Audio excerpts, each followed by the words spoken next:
Thank you for this opportunity to talk with you today. I am State Representative YvonneHolley. I am a member of the North Carolina General Assembly. I'm in my 4th term, my 8th year, representing District 38 in the General Assembly. I've been a warrior and a gladiator on the battlefield in the General Assembly. Prior to the General Assembly, I had a 25-year career with the state of North Carolina as a procurement contract specialist, where I know where the dollars and where the money is spent in state government. I've also been a community activist all my life, where I've worked from people, homeless people in the hotels, to the boardroom, to the General Assembly, and now I want to be your Lieutenant Governor. Some of the things that I've done in the past have been successful with in the North Carolina General Assembly is I was instrumental in introducing the food desert bill and educating my colleagues on food deserts. I was able to first get a study committee, then we were able to take that and develop a platform, a bill for a corner store initiative, which I was able to get money put in the budget for this. This project or this program puts nutrient-rich foods in convenience and small grocery stores in areas that do not have access to nutrient-rich foods. Right now, most of the stores that are in play are stores that are located in the areas that got hit very deeply by hurricanes. Some of the things about that bill was I could only take it so far, and I tried to get the money. One of the things I did was I gave the bill away. This was not about me. It was about serving the people in North Carolina.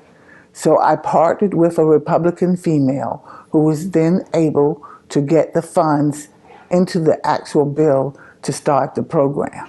So I'm known for working across the aisles, even during a difficult time when we were in the super minority.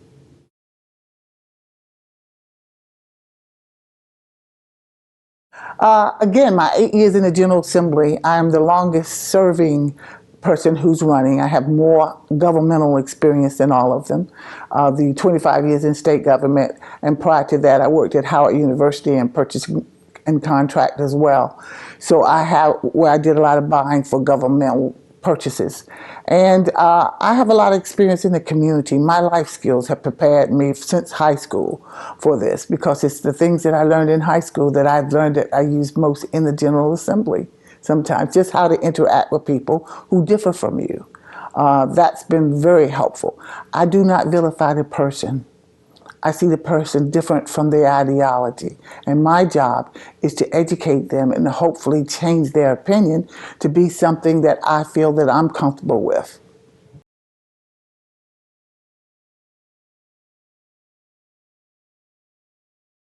Well, first of all, the things that I've been fighting for the past 8 years in the General Assembly: Medicaid expansion, quality public health care for our people, quality public education for our people. The Lieutenant Governor's position really has 3 primary functions. It presides over the Senate, it sits on the State Board of Education, and it sits on the State Board of Community Colleges. And that's dealing with education, workforce development on both of those entities. I have worked very diligently all my life in education and trying to get our kids prepared for the jobs of the day. And what has been done is the General Assembly has stripped away a lot of the funding and a lot of the programs that benefited all the kids. With the new Leandro decision that just came out recently, it's putting emphasis back on what we are not doing. And I would do everything in my power to make sure that every child in North Carolina gets that quality education that it deserves and that it needs to be able to go into the 21st century.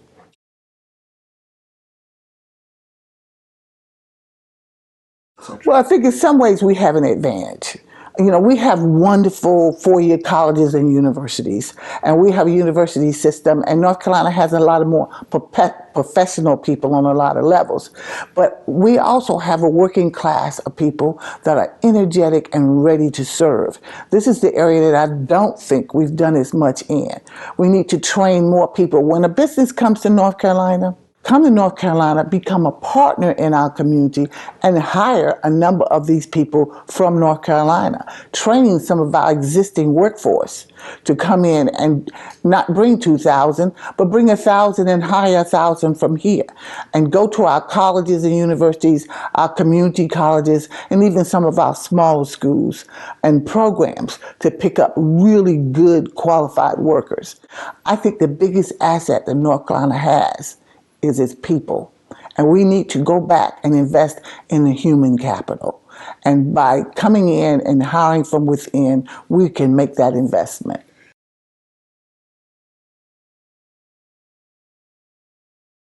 Well, there's two philosophies. Some people like government to play as little a role as possible. But then there are a lot of people that want government to level the playing field, that they aren't given opportunities. Of course, we're to provide for our roads and keep our school system strong. But there are a lot of people being left out. Right now, one of my platforms for my campaign is called Ally, an affordable living initiative. Everywhere I've gone, people are saying, we don't have housing, we don't have food. So people now are having to go back to the basics, because if your family is not stable, then our community is not stable. When a mother tells me, I don't want food stamps, I work 2 jobs, pay me a living wage so then I can go to the grocery store and buy what I feel is needed for me and my family without having to stand in a line and beg someone for food.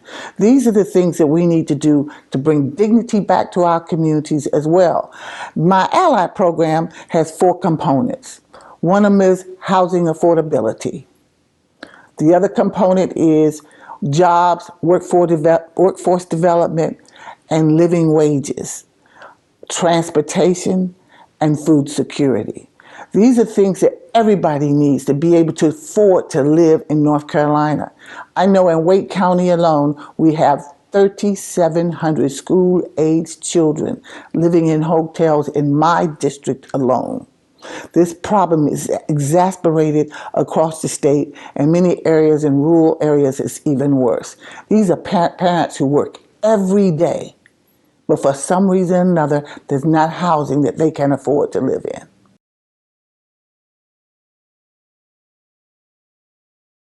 Well, it's affordable health care in general, and Medicaid expansion will allow 600,000 North Carolinians health care that currently do not have health care. But it does even more than that. It also helps our rural hospitals, which are struggling because they serve a lot of people who cannot afford the health care. We use the emergency room so much to go for our daily health care needs. An emergency room is probably the most expensive way of doing it. As a result, we have hospitals that are closing across the state. Alone in Wake County, or in North Carolina, it will bring 40,000 jobs to North Carolinians to bring Medicaid expansion in.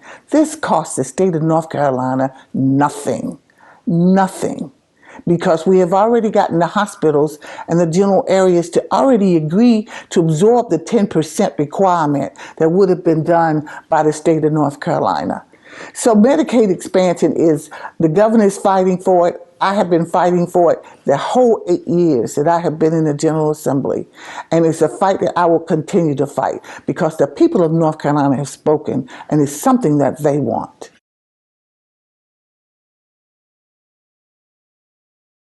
This General Assembly in particular, and the Republicans believe that people are abusing the system and they are wanting handouts. No one that I speak with really wants a handout. They want a hand up. And Medicaid expansion gives them a hand up. You know, we are trying to help people become viable citizens of North Carolina again. The wealth gap has only increased. So only the wealthy can afford things like health care. I'm a state employee, and I recently had to have some eye surgery. And I will say that the bills that came in from the eye surgery, that was the part that I had to pay, overwhelmed me for a while. So the people who cannot afford it don't have the eye surgery. They don't do the things that are necessary until they're so sick. And then they go to the hospitals and the bills are astronomical. So we need to do some things to bring people up to a living standard that they can take care of themselves. And healthcare is a real big component of that. I feel that I am going to work with the governor in every way I can to get that Medicaid expansion. Now, we are vilifying poverty. I mean, we need to vilify poverty, not poor people. We have a tendency to say if you're poor for your own reasons. Well, our society has proven that that's not to be true. There's a lot of things like institutional racism. There's a class system of the have and the have-nots. And just because you have little funds does not make you a good person. You could be a wonderful person of limited means, and you could contribute to this society just like everyone else.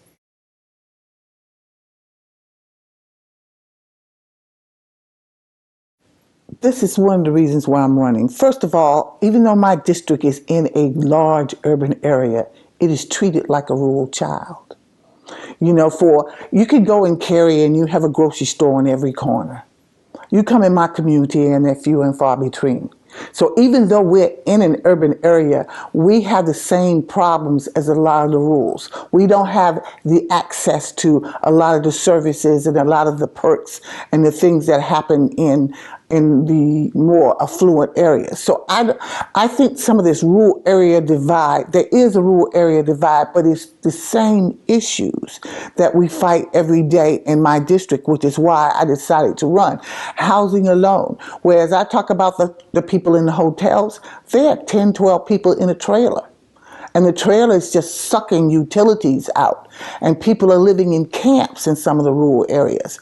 They have a problem getting jobs to come to their areas because it's not seen that they are employable.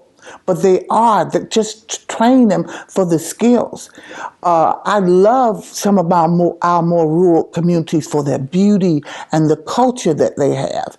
And we need to promote those areas in a more recreational way in some entities and make them a go-to for something different. You know, you can go and get that hometown feeling in some parts of North Carolina that are just overwhelming. Yes, we do have communities that are older and their infrastructure are older because they had a business in there at one point that left. Well, we need to replace these industries in particular communities and use the people there and to train the people there. I think that the young folks like to do the urban scene for a while, but I think that they will go back home if something was there at home for them to do. I think a lot of our rural communities need to partner with each other. Instead of fighting one city against another, one small city against another for a grant, do something regional and promote your region. If it's farming, promote that farming.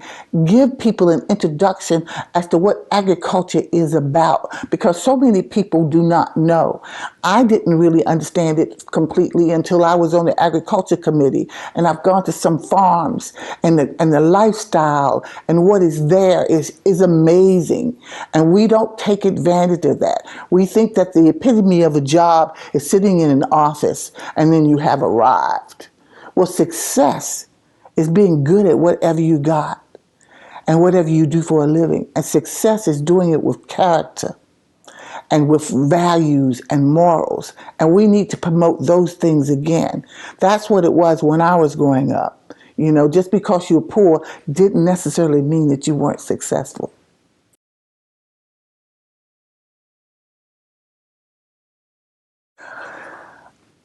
I love the state. I love people. You know, I'm a people person and I love people.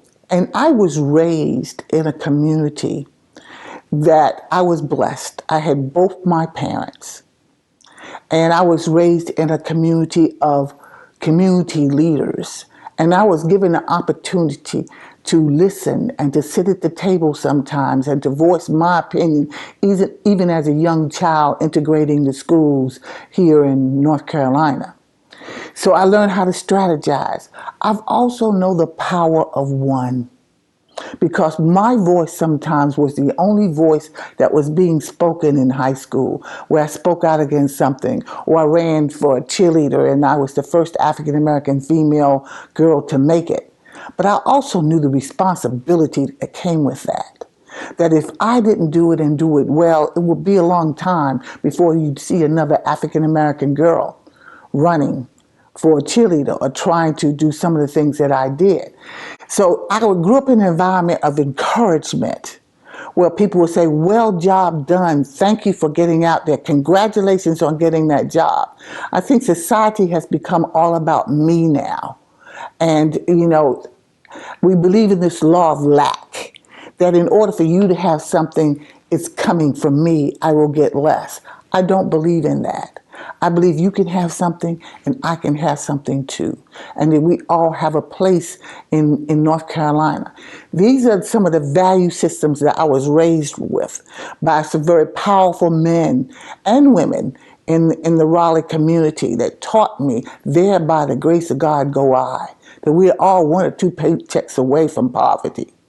And that wherever I go, if I'm allowed in the room, Shirley Chisholm says, bring a chair. I bring a chair and somebody else in the room with me.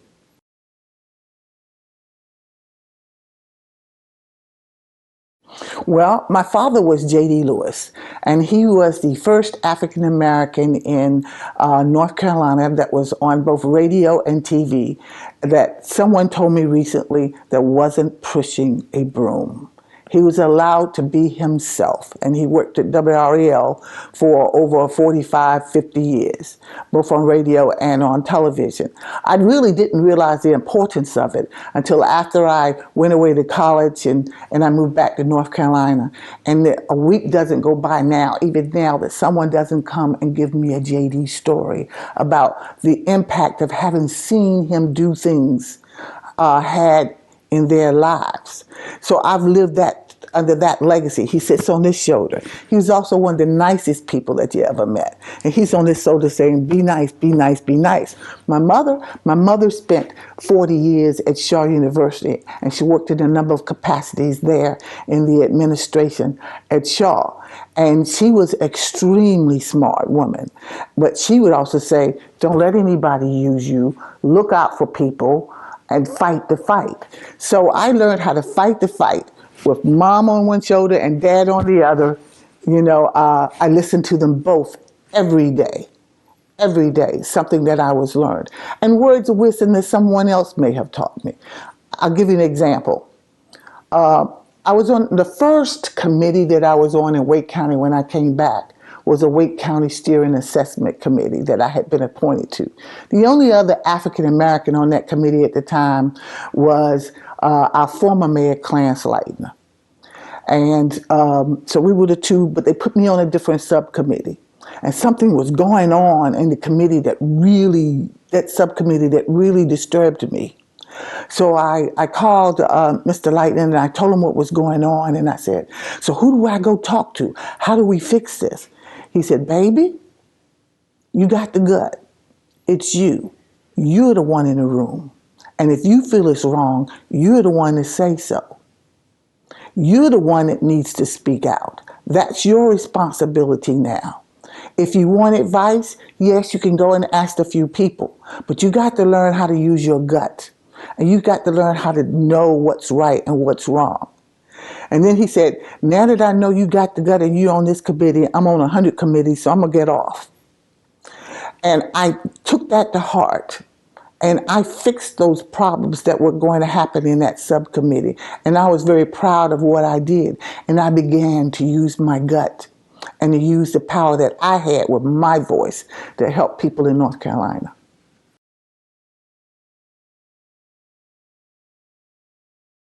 Yes, my platform, yes, I'm fighting for education, I'm fighting for Medicaid expansion, I'm fighting for women's rights. Just my walking into a room fights against discrimination in women's rights.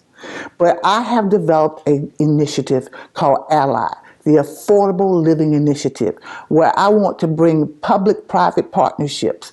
I want to bring governmental entities. I want to bring our state institutions, educational institutions, and average citizens, both urban and rural, together at the table to talk about these issues. Because when we do things in isolation, when we're only talking about food deserts and they have no place to live, a child that is insecure about where they're going to sleep the next night, or they don't know where their next meal is going to come from, when they go to school, they're not open to learn.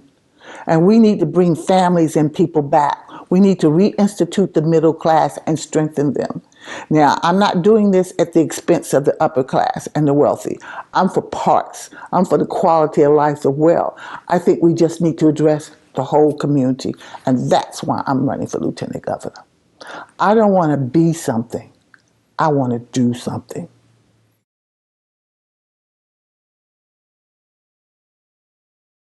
So far, so good. I'm real pleased. Once I get out there and I explain what I'm about and what I'm trying to do, I don't give the typical words that other people use. Yes, as a lieutenant governor, I want to do better for the state. I'm the one with a platform and a plan. And I'm pushing my platform. I'm the one with the compassion. I'm the one with the issues, and I know how to address them. I'm the one with the history of addressing issues all my life and solving problems, and I continue to do so. That's what I have to offer that others don't necessarily have to offer. Like I say, I'm not going to get in there and sit in there and be a placeholder. I'm going to do some work as Lieutenant Governor of the state of North Carolina.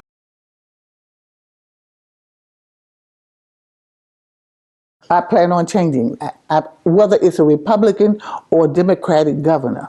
This affordable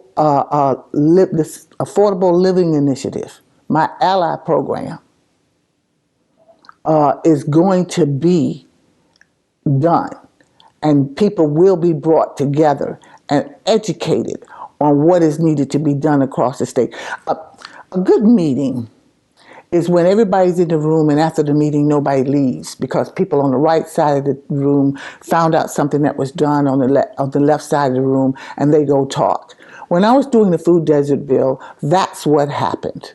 So many people were listening in that room and finding out what was being done in other parts of the state that they could use in their communities and they can take back. I call that low-hanging fruit.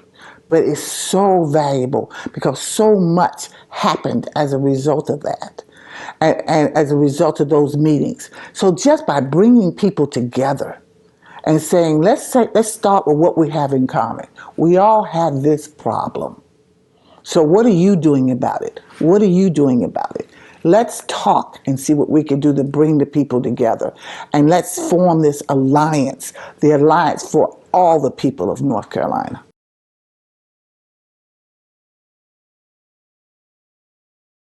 Again, I just like to say that I have passion, I have compassion, and I am an issue-driven leader.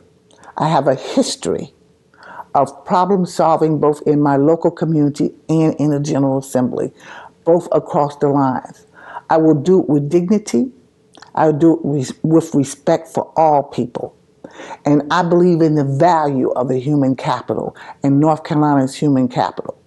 I'm not going in there to have a title lieutenant governor. I'm not going in there with aspirations of doing more unless I am the most qualified at the time. I will do more in that 4 years that will help North Carolina that has been done in that lieutenant governor's office in the last 8 years. And I want that opportunity. So I ask that you vote for me, YvonneHolley, the candidate with the plan, who doesn't want to be something, but who wants to do something. Thank you.